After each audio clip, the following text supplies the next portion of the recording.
So it's Mrs. Wargo here. I just thought I'd go ahead and show you how to get on to Splashlearn, which is our one math program that our class, Mrs. Wargo's class, uses in the classroom. So you're going to start by clicking here on Google Chrome if that is your search engine on your computer. That is the one that I always use. However, I'm not going to use that when I show you because then it automatically brings up my class report instead of coming in as a student. So what I'm going to do is I'm going to bring up Internet Explorer, and if you're not sure what Internet Explorer looks like, it is down here. It's a little blue E. Yours may be somewhere else on your screen, but that's where mine's at. So I'm going to go ahead and bring this up.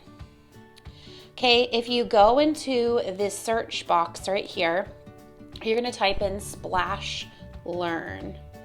So you're going to type in Splashlearn. So when you find Splashlearn, you are going to go, this one says free trial. The first one says free trial. We're not going to go to that one because we already have an account. So we're going to go to the second one here that simply says splashlearn.com. So we're going to click on that one. And it's going to come up, and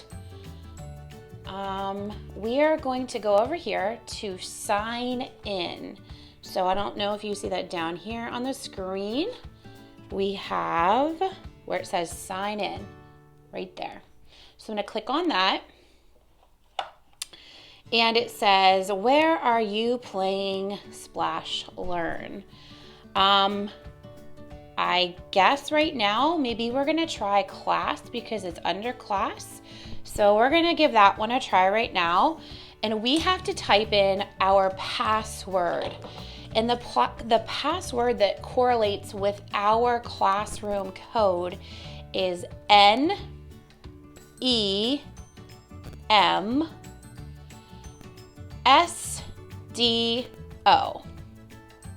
So we're going to go ahead and just push enter or whatever. I guess it just went by itself. So I have all of our student names and everyone has their own little profile. I went ahead and made an account for myself under Rachel. So there I am. If you can see, I made that account under me. So I'm just going to click on that. So I'm going to click on me, and it says enter your password to log in. Each of your children have their own password. I sent the password to you on the Remind app. If you are struggling to know what your child's password is, if they can't remember, just contact me and I will get it to you. So I'm going to type in my password. This is the first time I'm doing it, so I'm going to see if it works. Oh, you can all see my password under Mrs. Wargo.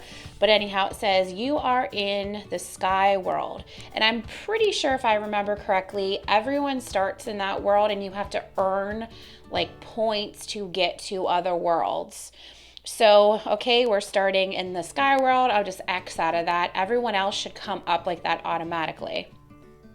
So there are a lot of different activities that I have assigned for your students. I want you to be aware that this is not our online learning platform. This is simply an extra thing that we do in the classroom. So we have some different activities that I have before we even got out of school for this pandemic, I have assigned to your students. So if I click on curriculum, there are all of the assignments right now. Now your children may have obviously already started some of these assignments. So we have addition and subtraction, 3-digit plus 1-digit with regrouping. We could click start. A lot of your children will have already done a lot of these different things, but I have assigned a ton of different things for them to work on. It's all review material. Where we were just at before we got out of school there in March was the fractions and decimal section. So you can go on any of these ones, whatever kind of they feel like they're interested in. So I'm going to go ahead and show you what it looks like. I'm going to go ahead and click on start. So I'm gonna go to this one, identifying fractions.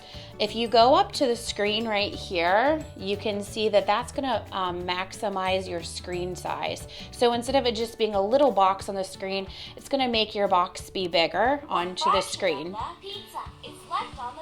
So it speaks to you, it asks you the question. So what fraction of pizza is left on the plate? So there are 3 pieces and 2 of them are left. So my denominator would be 3, my numerator is 2. I click on that. It's gonna think for a minute. I got it correct, and it gave me a coin over here. How many slices are left? So I keep reminding the children that there are 4 pieces. There were 4 pieces, so that's our denominator. So we're gonna look over here. We have 2 that have a denominator of 4. 2 pieces left, so 2/4, which they should know is equivalent to 1/2. Again, I got that correct, and so I got a coin. So I'm just gonna go up here right now and I'm gonna X out of this because I think you understand what to do. Now, when you're done, you can go to log out. Now, I do want you to know that there is a way that parents can get in here. I'm not completely sure about it, how to do it. I can look into that for you if you're interested. But for me, it does come up and show me when I log into my account. So when I log into my teacher account, it looks like this, and I can see my class accuracy. There are 6,830 problems that have been answered with the students, that there's 74.11% accuracy, and the time that has been spent is 23 hours and 15 minutes. I'm not going to do it right now, but I can click on each student, and I can actually look at the reports and see which student has done what work and how far they're progressing. That's what I was going to let you know, that there is a way that parents can look at that as well, if that's something you're interested in. But I wanted to do a little tutorial on how to get into Splashlearn. I hope that this is helpful to you. I wanted to kind of do a trial run with this so that when we do get to our online learning platform, I can walk you through the same way that I just did now on how to get on and how to understand it a little bit better. Thank you so much, and if you have any questions about this, feel free to contact me and I will help you get on.